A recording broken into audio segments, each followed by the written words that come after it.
As she desperately shuffled away, he continued his venomous attack. "Which man are you relying on for this new life?" His eyes glowed with unhinged rage. With a twisted, sadistic grin, he cracked his knuckles, finishing his threat. "Today, I'll make you remember your place." With wild fury, Bai Lingxing prepared to strike his terrified wife. His attention, however, was drawn to a costly-looking bracelet on her wrist, glowing with faint green light. He wondered where she got it. As his wife watched in terror, he came to a twisted conclusion. Laughing manically, he deduced, "Another man, that explains this nice apartment." In a burst of violence, Lingxing threw a punch towards his helpless, cowering wife. Just as the blow was about to land, her bracelet erupted with brilliant green energy, forming a protective barrier. From this light, two enormous, monstrous figures emerged. To Ling Sheng's astonishment, a large armored hand caught his fist midair, stopping his attack completely. He stared, confused, unable to comprehend. Standing before Bai Yi's mother were now two imposing summoned beasts, Yi Wuren and Qi Wuren, shielding her from her husband. The protectors then addressed Bai Yi's mother. They vowed to protect her, Bai Yi's mother, to their dying breath, urging her not to worry. A sudden flashback, Bai Yi, a Mother's Day gift, a bracelet. "Wear it always when I'm not here," he'd insisted. Then, without warning, Qi Wuren, a summoned beast, lunged, eyes blazing at Bai Lingsheng. Lingsheng scrambled, barely evading the potent purple energy strike, instantly forced onto the defensive. Forced to fight both Kai Wuren and Yi Wuren, he was utterly outmatched despite his experience. A powerful blow from Kai Wuren landed squarely, striking with immense force. The impact sent him sliding back, blood spilling from his side. Yet instead of pain or fear, a twisted, bloody smile spread across Ling Sheng's face. Surrounded by crackling red lightning, he declared this fight the perfect outlet for his rage. His eyes glowed menacingly as he readied his power, a crazed grin revealing his excitement. Meanwhile, Bai Yi enjoyed a celebratory birthday dinner with friends, but the happy atmosphere was suddenly shattered. He glanced down at the responsive jade stone he wore, his expression grave. It had activated, signaling his mother's peril. Without a word, he abruptly rose, telling his confused friends he had urgent matters. He rushed from the restaurant, promising a swift return, leaving them stunned. Outside, Bai Yi immediately called Hong Kai Sheng, demanding an update on his requested information. On the other end, Hong confirmed Bai Yi's gravest fears. His father, Bai Lingsheng, released early. Hong added that Lingsheng had attended a reception hosted by Hong's father, only to be humiliated and ejected. After leaving, his location was unknown. As this news settled, his call to his mother went unanswered, confirming her danger. Bai Yi stood in the alley, piecing it all together. He realized with horror the hotel his enraged father was kicked out of was perilously close to his mother's new apartment. If his father, in his violent state, found her, she'd be in grave danger. Fueled by urgency, he gripped his bicycle handlebars, leaping on. He sped into the night, eyes glowing with fierce determination, racing home to save her. As Bai Yi raced home, worry gnawed at him. He'd left his summoned beasts, his nameless brothers, to protect his mother. Yet the apartment scene was grim. Bai Lingsheng, crackling with a powerful red aura, stood over the defeated Qi Wuren, scoffing at its weakness. Bai Yi's fears were confirmed. His low-level summons couldn't hold out long. The remaining summon, Yi Wuren, stood as a final defense, shielding Bai Yi's mother, urging her to stay behind him as the menacing Ling Sheng approached. Ling Sheng smirked, malicious eyes glowing, easily deflecting the protector's attacks. In a last desperate act, the badly wounded Kai Wuren grabbed Ling Sheng's leg, trying to stop him. Annoyed, Ling Sheng looked down, calling it a nuisance. With a swift, brutal motion, he grabbed the summon, snapping its neck, finishing it off. In a murderous frenzy, he repeatedly mutilated the creature's body, his rage echoing silent screams to kill. Bai Yi's mother watched in horror, her face splattered with blood from the gruesome scene. With one protector destroyed, Ling Sheng turned his cold, murderous gaze to his wife. Holding his bloodied knife, he declared, "It is now your turn." He began to walk slowly towards her, his path blocked only by the last summoned guard. The last remaining summon, Yi Wuren, looked on with determination. In a final act of loyalty, it turned to Bai Yi's mother, desperately urging her to run. Without a second thought, the beast launched itself at Bai Lingsheng, enveloping him in green, vine-like tendrils, screaming at its master not to look back as it sacrificed itself to buy her time. Horrified, Bai Yi's mother fled. The summon's desperate hold was useless. Ling Sheng, crackling with red lightning. He breaks free. He seizes the creature, brutally tearing it apart, ending its life. Bai Yi's mother runs, seeing her husband over her last protector's remains. He mockingly asks if she truly thinks she can run. A flash of red energy, he blocks her escape. Cornered, trembling, she looks up at him, looming. His eyes glow with sadistic pleasure. He taunts her, asking, "Where could you possibly go now?" Trapped and defenseless, she can only stare in terror. Enraged by Linxing lunges, violently ripping the responsive jade stone from his wife's neck. Holding the precious item, he sneers, his eyes glowing with malice, venomously asking if that other man also gave this to her. Without waiting, he crushes the stone, shattering his wife's last hope. His face twisted with rage, he raises his knife, ready to deliver the fatal blow. As he brings the weapon down, his wife, frozen in fear, a pink aura around her, remembers her son's promise. She recalls his words, "Crush the stone if in danger." His voice echoes, promising that the instant it broke, he would appear. Just as the blade is about to strike, a hand shoots out. A bare hand grabs the sharp edge, stopping the attack inches from her. Bai Yi has arrived, teleporting in a flash of light, standing between his mother and father. His mother stares, eyes wide with terror and disbelief at his impossible appearance. Bai Lingsheng is equally stunned, his face contorting in shock and fury. With a fierce, unwavering gaze, Bai Yi tightens his grip, a powerful aura beginning to glow around him. He looks his father dead in the eye, declaring, "This ends now."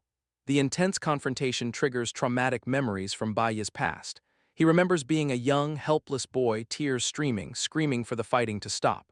A horrific day flashes back. His father, Bai Lingsheng, in rage, viciously beating his mother with a wooden plank while young Bai Yi was tied, forced to watch. His father raged, screaming of his toil while they indulged, his mind warped by resentment. Young Bai Yi could only watch the brutal assault, his mother's suffering searing into his eyes as he helplessly screamed for his father to stop. He begged, pleaded, but his father's fury was absolute. Overwhelmed, Bai Yi cried as his mother was beaten unconscious. He recalls the tragedy's genesis, the first weekend of his high school. His mother had taken him to an amusement park, forgetting to inform his father of their late return. That day, his father failed to find work. Returning home, he unleashed all his frustration and rage. In that moment, the demon lurking within him was set free. As his mother shielded him one last time, his father delivered the fatal blows, beating her to death before his eyes. Witnessing this horror, young Bai Yi gritted his teeth. Immense shock and grief triggered a massive power surge within him. This trauma caused a secondary advancement, transforming his low-rank, green-tier nuclear warrior into the legendary, platinum-tier nuclear holy swordsman. The memory of his past life reached its devastating climax. Consumed by grief and terrifying new power, young Bai Yi charged his father. In a rage, he broke free, grabbing the chain that bound him, wrapping it around his father's neck. He lost control, strangling his father to death. Yet this vengeance brought no comfort. His mother was gone forever. The memory ends with the tragic image of the young, crying boy holding his father's lifeless body beside his murdered mother. Pulled back to the present, Bai Yi's resolve is absolute. Gripping the blade meant for his mother, he declares, in this life he will not be too late again. With a power surge, he shatters his father's knife barehanded. Weapon destroyed, Bai Yi casts the blade aside, standing protectively before his mother, facing his disarmed, stunned father. Bai Lingxian, recognizing his son, sneered, "Who is this fool?" Only to find it was Bai Yi. Enraged, he charged, screaming, "Perfect! I'll deal with both mother and son at once." Bai Yi calmly summoned the Hunwu blade, a powerful green aura materializing. As his father swung wildly, Bai Yi effortlessly parried, reflecting the full force back. The counterattack sent Ling Sheng flying, crashing hard onto the pavement. Stunned, he coughed blood. Shocked by his son's strength, his shock turned to rage as he recognized the weapon. "My Hunwu blade!" he roared, realizing his son had been using his hidden power all along. Meanwhile, Bai Yi's mother watched in worried silence as the summoned beasts, Yi Wuren and Qi Wuren, regenerated behind her. Bai Yi's priority, his mother's safety. He turned to his summons, his nameless brothers, telling them to take her to safety. Watching this, Ling Sheng's rage shifted to a twisted, intrigued smile. He realized with interest these powerful beasts were his son's summons.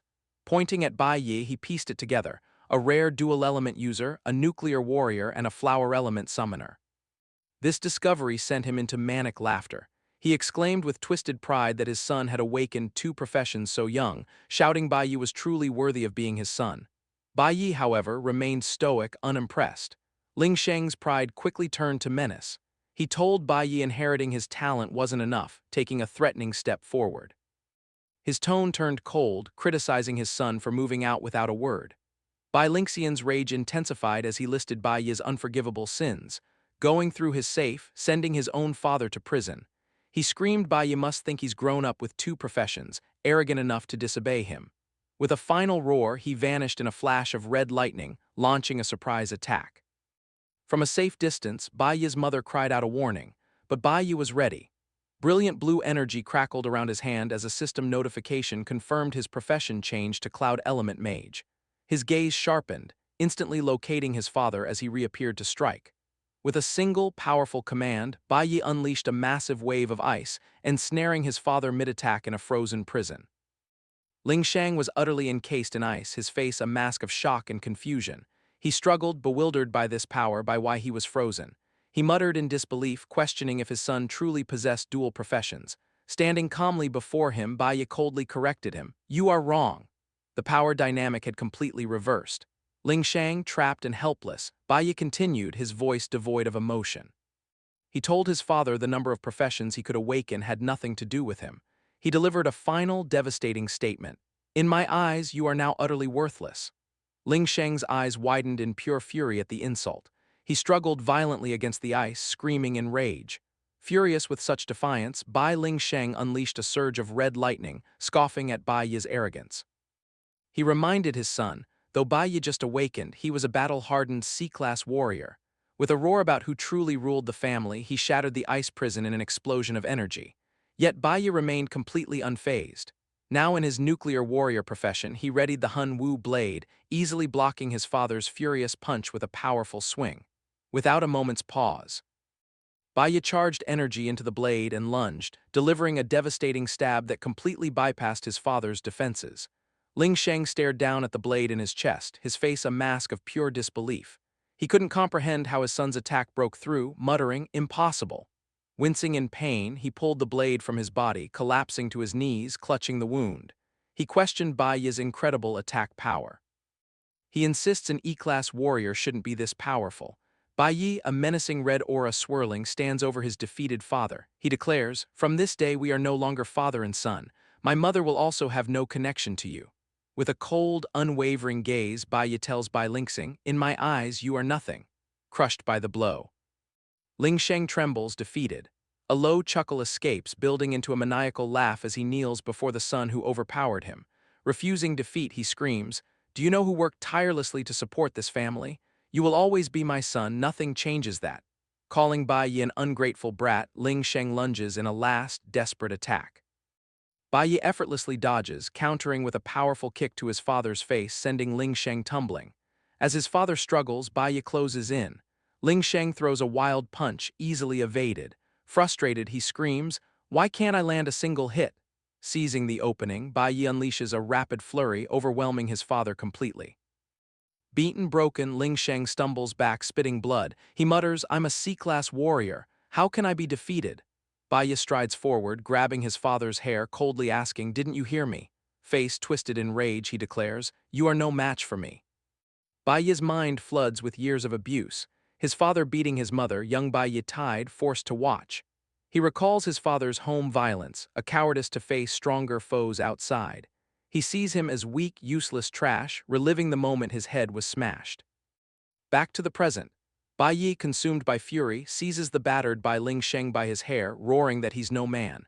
He violently slams his father's head onto the pavement. Hidden behind her summoned guardians, Bai Yi's mother watches in terror, weakly calling her son's name. Defeated, Bai Ling Sheng begs him to stop, reminding him he's the father who raised him, pleading for their family bond. The mention of family bond only fuels Bai Yi's rage. His eyes blaze with cold fury. He seizes his father's collar, screaming, "Did you ever think of family when you beat us?" Vivid, haunting memories flood him. He recalls being 7, his father grabbing his ear as he cried, then repeatedly smashing his head against a wall.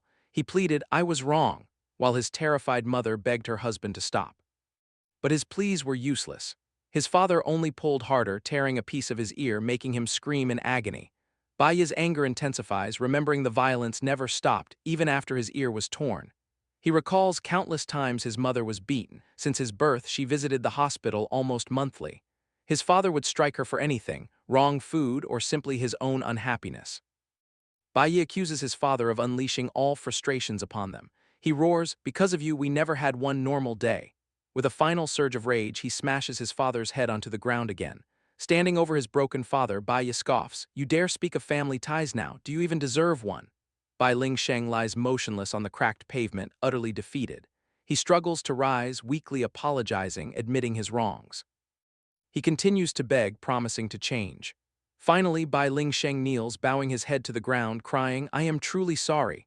Bai Yi looks down with cold, glowing eyes. Unaffected by his father's pleas, Bai Yi's own eyes blaze with golden light. He tells his father, just like last time, "Once you realized you were no match, you cried and begged for forgiveness." A past life memory flickers, his father kneeling by a broken chain. Bai Yi once believed he'd truly changed. But the memory darkens, revealing the malice behind the apology, his father's eyes burning with rage. In that moment of weakness, his father seized a blade, charging with intent to kill. Bai Yi knew, one who wields a butcher's knife never willingly lays it down. As this grim truth solidified his resolve, system notifications flashed, adrenaline surging. From the ground, Bai Ling Sheng, bloodied, glared with defiance. More alerts, his adrenaline spiked, and his ultimate skill, Sanctuary, began to evolve, enveloped in a powerful golden aura. Bai Yi raised his Hunwu blade, poised for the final, decisive strike. A new skill unlocked, Binary Judgment. As he prepared, his mother cried his name, reaching out desperately. Bai Yi scoffed, a criminal's repentance? He'd ensure his father never harmed again. Golden energy slashes erupted from his blade, severing his father's tendons. Bailing Sheng screamed in agony, writhing in his own blood, crying out over ruined tendons. Terrified, broken, he begged for his life, desperately reminding Bai Yi of their father-son bond.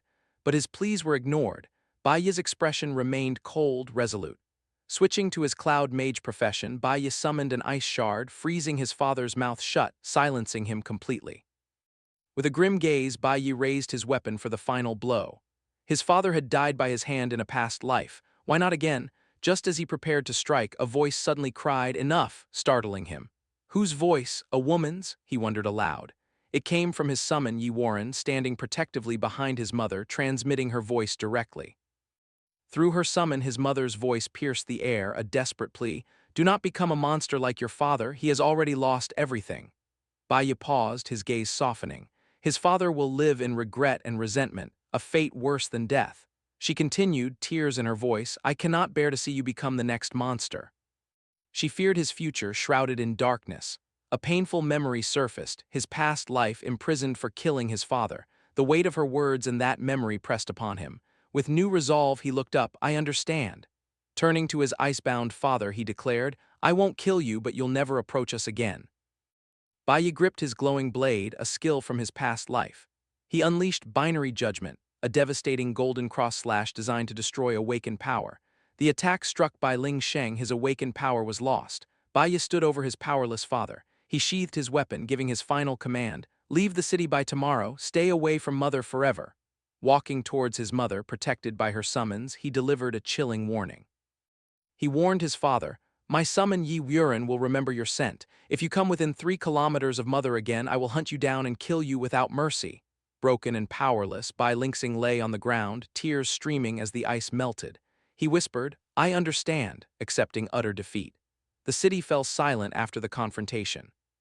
Inside their apartment, Bai Yi stood before his mother, seated with his loyal summons. He instructed them, "Care for mother, heal her." Chi Wuren reassured him, "Don't worry, your father didn't harm her." Kneeling beside her, Bai Yi expressed relief he arrived in time, but she gently comforted him, "I was fine." With a warm smile, she assured him she was fine. As she patted his head, Bai Yi declared it wasn't enough, he'd find another magic jade for her protection. Suddenly both froze in shock, staring in disbelief. "Did you just speak?" Bai Yi asked. "Did I just speak?" she echoed, equally stunned. Bai Yi's shock melted into a wide, joyous smile. It wasn't the summons telepathy, it was her own voice. His mother brought a hand to her mouth, stunned, wondering how she could speak again. Yi Wuren explained her inability to speak stemmed from minor nerve damage, now healed. Days passed. Bai Yi sat on a large tree branch overlooking the city. Yi Wuren, one of his summons, asked if he truly couldn't stay. His mother and friends were here, the summon pointed out, suggesting he abandon revenge for a peaceful life. Bai Yi, however, explained his mind was made up, preparations were complete. He had paid the apartment's rent, intending to buy it when able. He'd also prepared a new magic jade for his mother. Should danger strike again, he would rush to her side. For all other times, he entrusted her safety to them. The two massive summons, tears in their eyes, accepted their master's request. Later, Bai Yi watched from the dining table as his mother happily cooked. His two summons, now wearing aprons, helped her prepare food. He mused that while his mother knew of his training journey, she remained unaware he was no longer the simple son she remembered. His thoughts drifted to bloody past life memories, the burden of hatred he must confront. He gazed at the invitation letter, his ticket to the divine nation. The traitor awaited him there. This was his best chance for revenge. An image of the traitor, skull mask and white dreadlocks, flashed in his mind. With this invitation, Bai Yi knew he could reach the divine nation far earlier than in his past life. That night, standing amidst a crowd with his mother, he gazed at the city, contemplating the journey ahead. He admitted he knew not if he would succeed or even return alive. This might be a one-way ticket, yet it was a journey he must take. Suddenly, his mother gasped, realizing she'd almost forgotten the time. Confused, Bai Yi asked what she meant. She smiled, explaining, "It's June 25th, time for the annual prayer. Remember, on the summer solstice's first full moon, the flower god temple's great mage always returns to our county." Bai Yi realized he'd forgotten his mother followed the flower god sect. She never asked when he'd leave, he never told her he departed tomorrow. Perhaps it was for the best. He'd leave quietly. Watching her pray, he admitted he was never good at goodbyes. The scene shifted. Specs, recovering in a hospital bed after surgery as a doctor spoke with his parents. The doctor assured them the operation went smoothly. A minor procedure, he explained, but Specs needed days of rest. They were fortunate he noticed it in time. Overwhelmed, Specs' parents thanked the doctor for saving their son. His mother anxiously told Specs to lie still. From bed, Specs tried to calm them. The doctor said it was just a small surgery. His mother, however, emotionally insisted. "There's no such thing as a small surgery." She firmly told him not to move. Specs looked away sadly, lamenting his operation's timing. He was disappointed he couldn't see Bai Yi off to the divine nation tomorrow, wondering if he'd ever see his friend again. The next day, June 26th, students gathered at the train station. On the platform, a woman tearfully bid her daughter, Chi Yin, farewell. She reminded her to take care, call often, and not stay up late working. Then she gave a blushing Chi Yin an affectionate kiss. Her father urged his emotional wife home. "It's only half a month, no need for such drama." As the train prepared to leave, students stood on the platform, waving goodbye to their families. The bustling station was filled with students and their families, seeing them off.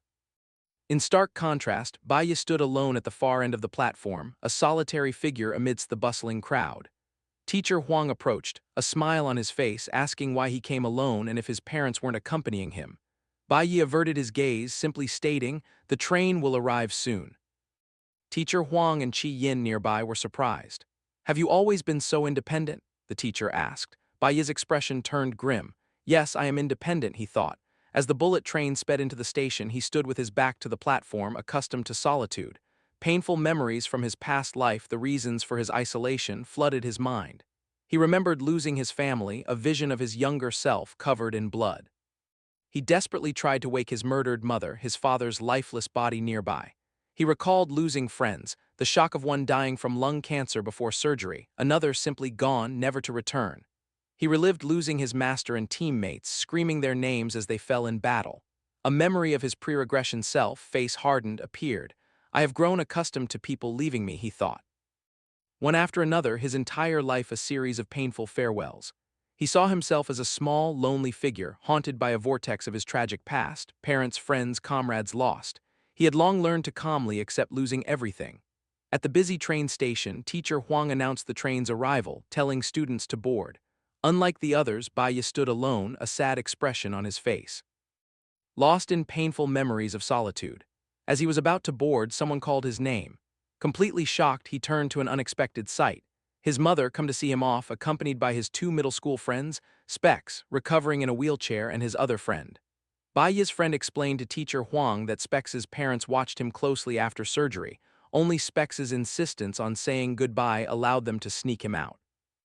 Worried, Bai Yi told Specs to rest, but Specs, smiling, assured him he felt fine. Sincere, he asked Bai Yi to take care on his trip. Another friend handed Bai Yi a bag of clothes and snacks as a farewell gift. Bai Yi tried to refuse, citing birthday presents, but Chi Yin smiled, telling him not to be silly and just accept it. Next, Bai Yi's mother offered her own gift. She told him it was a prayer bracelet from the flower god temple, explaining its immense power. Carefully, she placed the green beaded bracelet in her son's hand, wishing him protection. Baiyu was deeply moved, realizing his mother had prayed for his safety. Did she sense his journey would be long and perilous? Teacher Huang waved, urging the students to hurry. The train was departing. Their training journey officially began. Baiyu boarded the train, taking one last look at his mother and friends on the platform. Settling into his seat with a peaceful smile, he reflected on how much he and those around him had changed in the past month. Outside, his mother, Specs, and his friend waved, shouting well wishes. Baiyu waved back gently, thinking of those now waiting for him. He clenched the prayer bracelet, vowing to resolve everything and return swiftly. Elsewhere, high on a rooftop overlooking the station, the vice captain watched the train speed away. He confirmed Baiyu was safely aboard, soon to reach the Holy Nation where items awaited him. This was Liu Zhengzheng, S-rank sect master of the Flower God sect. He asked for further instructions, then concluded, "From now on, everything depends on Baiyu." His words hung in the air as Baiyu sat thoughtfully beside him. Chi Yin explained the ultimate school team left earlier for sea crossing procedures. She excitedly pointed out they'd soon reach the Jiang Nation border with the Holy Nation just across. Teacher Huang walked down the aisle, officially starting the trip. She outlined their plan, a full day to enter the Holy Nation, so they'd stay at the border overnight for a field training exercise. As Chi Yin looked at Bai Yi with concern. Behind them, Xiling wore a malicious grin, a grand spectacle for Bai Yi at the border training already forming in his mind. As the high-speed train neared, students learned of their arrival at the Holy Nation. Teacher Huang briefed them. Gods created and protected their world, their families wielding supreme power. The Holy Nation housed 2 gods and their kin. She sternly warned students, strictly follow the gods' laws to avoid trouble. Baiyi listened, intense anger flaring at the mere mention of the divine. Teacher Huang then outlined the 3 checkpoints from Jiang Nation to the Holy Nation. The first, boarding the train with a divine guild invitation, was already passed. The second checkpoint, she continued, was the border station. All must register and undergo a full-day security check. Official entry into the Holy Nation would only be tomorrow. This waiting period marked their training's first stop. The group was then led to their training location, a wilderness area along the Jiang Nation's border. On June 27, 2105, combat training officially began. Bai Yi, in new clothes from his friend, stood with the group. Chi Yin approached, smiling, noting the outfit made him look more mature. Other students noticed him. 2 older high school girls spotted him, one identifying him as the boy who rejected the ultimate school team, the other remarking on his handsomeness. They walked up, one confirming his name. Mentioning his record-breaking academy score, the girls flirtatiously asked to join him during training. Unimpressed, Bai Yi silently raised a hand, refusing. The girls giggled, finding his cold rejection cute. As he walked away, Bai Yi considered his goals. The wilderness monsters were too low-level to be useful now. He muses that reaching C-class makes leveling up arduous unless a new path is forged. Just then, a confident young man in a suit approaches 2 girls, boasting of his own top-tier rank. He scoffs at the school's sealed monster tests, claiming real beasts are vastly different. With an arm around a girl, he winks. This is where true skills emerge in real combat. This is Zhang Jun. He is a high school C-class stellar warrior. Charmed, the girls immediately ask him to take them along for training. Zhang Jun laughs, agreeing, while Bai Yi walks past, indifferent to their drama. Later, Teacher Huang gathers all students for a final briefing. She reminds them they are the school's elite. With a smile, she reiterates the safety rules. Train only within the designated area, avoid acting alone. Know your limits with monsters and return to camp by 8 p.m. Before she could finish, impatient students shouted they knew the rules. Led by Zhang Jun, a group eagerly rushed into the forest, keen to hunt. Apart from them, Xiling watched, a sinister smirk on his lips, his plans already in motion. Meanwhile, in the Holy Nation's capital, Guildmaster Hong Bing was greeted by his subordinates upon his return. He was informed the hunting competition was imminent, and the Shen and team captain awaited him. Vice Captain Liu Zhengzheng remarked on the ultimate school team's privilege, bypassing checkpoints on the Guildmaster's train. With a cigar, Hong Bing turned to the young man beside him, instructing him to join the team. Revealed as his son, Hong Qiansheng, he looked nervous but agreed. Back in the wilderness, the training commenced.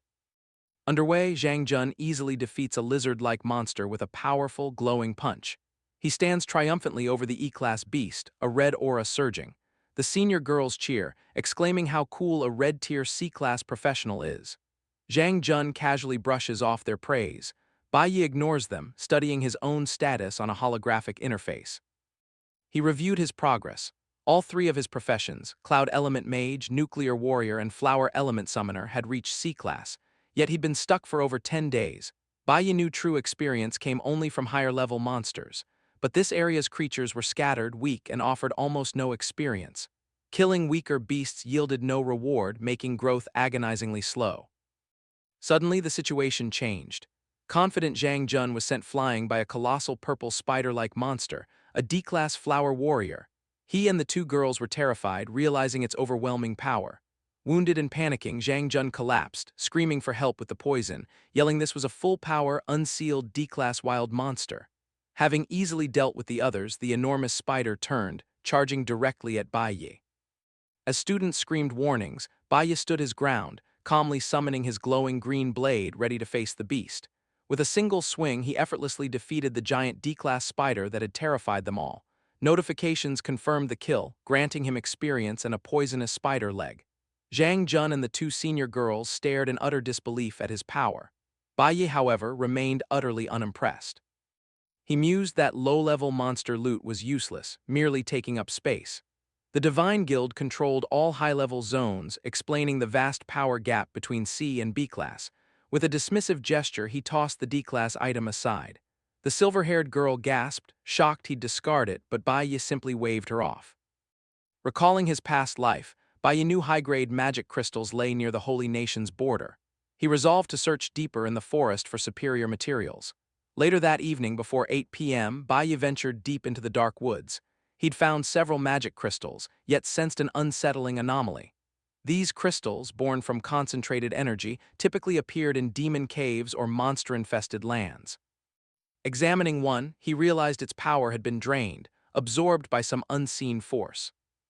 A notification identified it, a withered magic crystal. Around him, trees stood lifeless, their very essence drained. What demon could absorb energy so swiftly? Could a mere D-class monster wield such power?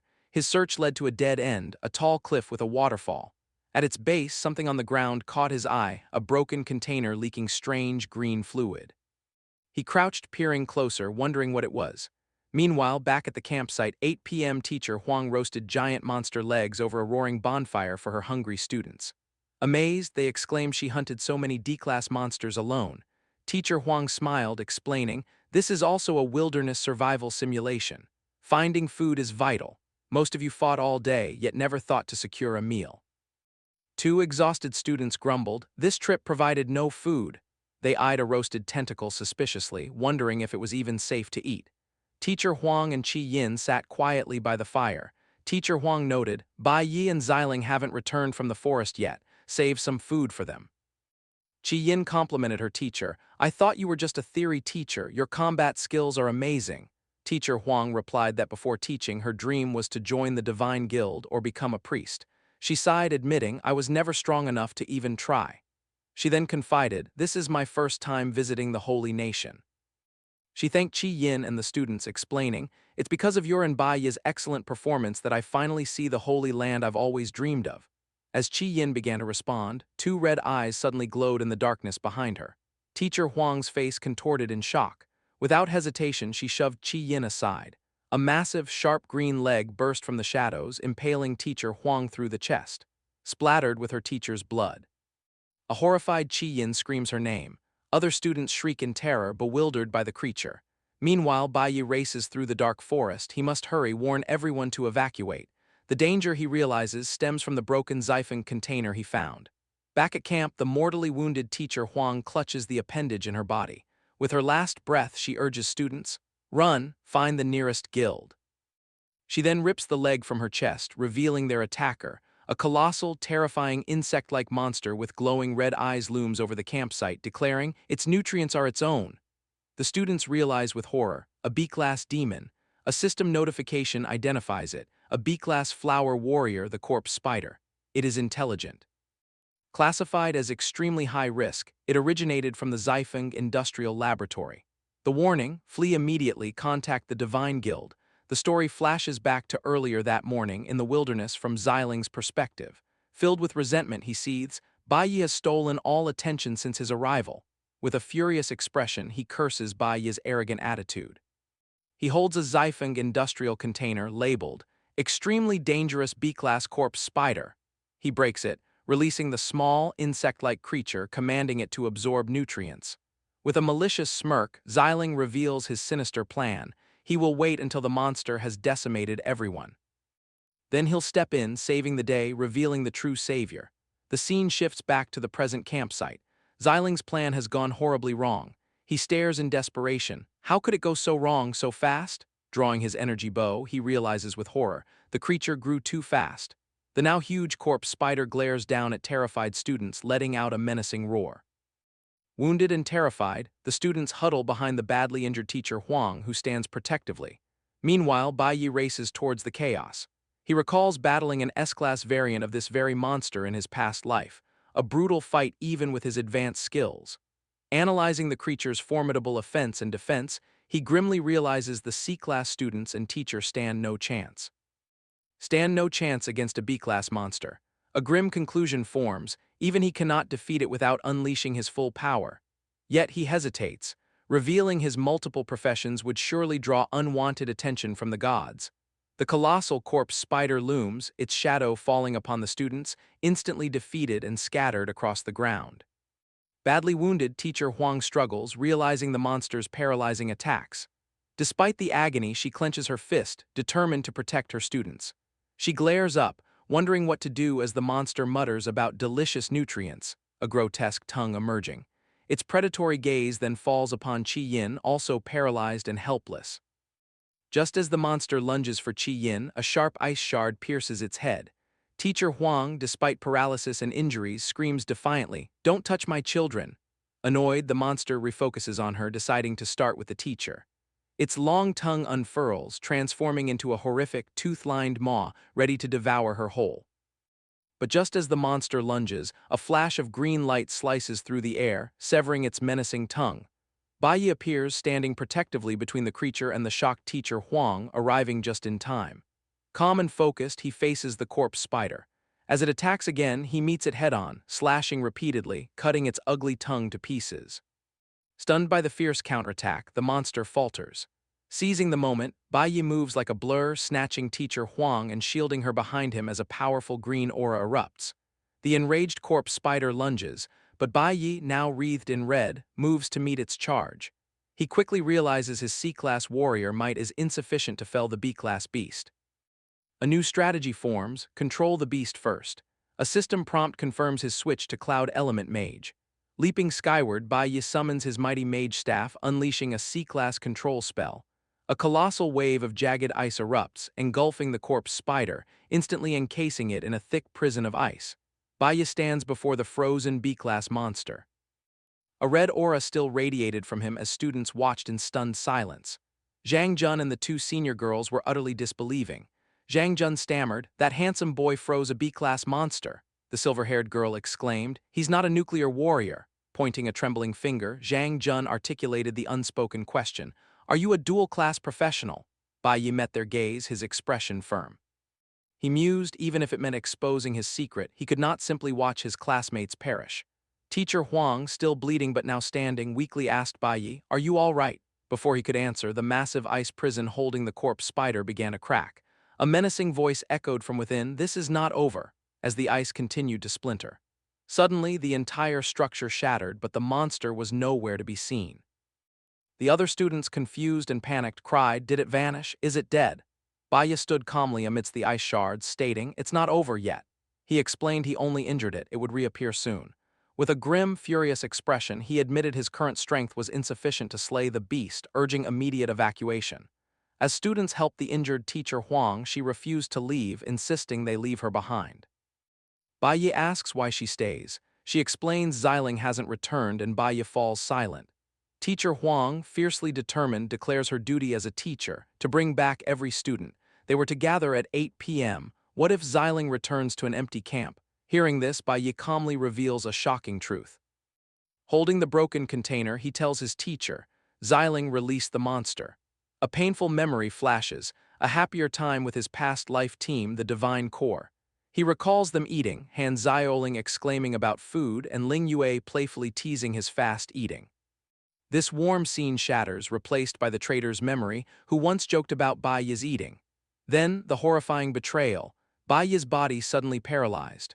The traitor calmly explained he'd mixed paralytic powder into their breakfast noodles for a month, meticulously planning to wipe out the strongest team. Back in the present, amidst campsite chaos, Bai Yi reveals the shocking truth to teacher Huang and the students. Holding the broken container, he firmly states Xiling released the monster. He explains it's from Xifeng Industrial, owned by the principal's family and managed by Xiling's father. Qi Yin looks shocked, understanding dawning. Bai Yi continues, the company's labs use special bottles for miniaturized demon beasts. He found its broken pieces. Only someone from the Xifeng industrial family could access it. Meanwhile, Xiling walks through the forest, glancing back at the campsite. Overcome with anger and panic at his failed plan, he furiously punches a tree. He rages, regretting not destroying the evidence. Why must Bai Yi always interfere, ruining everything? His frustration curdles into deep hatred. It's all Bai Yi's fault, he screams, face contorted. The students, shocked by Bai Yi's accusation, seethe with anger. One student furiously questions, why would Xiling do this? Did he mean to kill us all? Another yells, throw him in jail. From his hiding place, Xiling's bloodshot eye burns with rage. A student voices doubt, but another retorts, if innocent, why hide? Xiling's fury intensifies at their words. Despite severe injuries, teacher Huang urges students to evacuate. She hands Qi Yin a radio. Find a signal, call for help. Qi Yin takes it, looking worriedly at her teacher. Suddenly an arrow flies from darkness, striking the radio in Qi Yin's hand with explosive force, shattering it. Bai Yi's eyes widen in shock and anger. Students gather around a trembling Qi Yin, asking if she's all right, wondering who shot. The radio's smoking, destroyed remains lie on the ground. Qi Yin stares at her blood-covered hand. Bai Yi's expression hardens with rage. Before they can react, a canister lands, releasing thick green gas, quickly enveloping them. Confused, students cough, covering their mouths. One student realizes with alarm, this gas smells of paralytic powder. As disoriented students wonder who attacks, Xiling's silhouette appears, walking calmly through the green mist. In the swirling gas, Bai Yi stands silently, his face hidden in shadow while students cough and choke. Xiling, wearing a gas mask and goggles, begins to rant madly, blaming Bai Yi for everything. Tearing off his goggles, revealing furious bloodshot eyes, Xilin screams, because of Bai Yi, everyone knows what I did. Now none of you can leave. A powerful golden aura surged around Bai Yi, shocking nearby students. Engulfed in fiery energy, Bai Yi advanced on Xiling. His eyes blazing gold with fury, Bai Yi demanded if Xiling was ready to let them all perish. Meanwhile, students succumbed to the paralytic gas. One trembled, collapsing, complaining of overwhelming fatigue. Collapsing, he saw a green canister, a B-class paralytic powder meant for demon beasts. Xiling picked it up. He screamed, confirming it was for the corpse spider. All his tools were for that asterisk monster. He was meant to be the hero to save them all. Staring at Bai Yi with pure hatred, Xiling blamed him for ruining everything. He summoned his glowing energy bow. Xiling aimed his bow at Bai Yi, ready to strike the one he held responsible. However, the badly wounded teacher Huang stepped between them, pleading, "It's not too late, don't make another mistake." Xiling glared furiously, ignoring her. Still, teacher Huang desperately pleaded, suggesting he release the monster by accident, never intending such danger. Xiling rejected her pleas, declaring, "It's too late, nothing can be undone." He accused her of deceit, aiming his energy bow. Teacher Huang, weakened by her wound and the gas, realized she was immobilized. Behind her, Bai Yi knew he too was succumbing to the potent B-class powder. Refusing to fall, Bai Yi made a drastic decision. He stabbed his own leg, using the searing pain to fight the paralysis. Terrified by his self-inflicted wound, teacher Huang heard Bai Yi calmly state, "Xiling's actions are irreversible." She could only stare, speechless.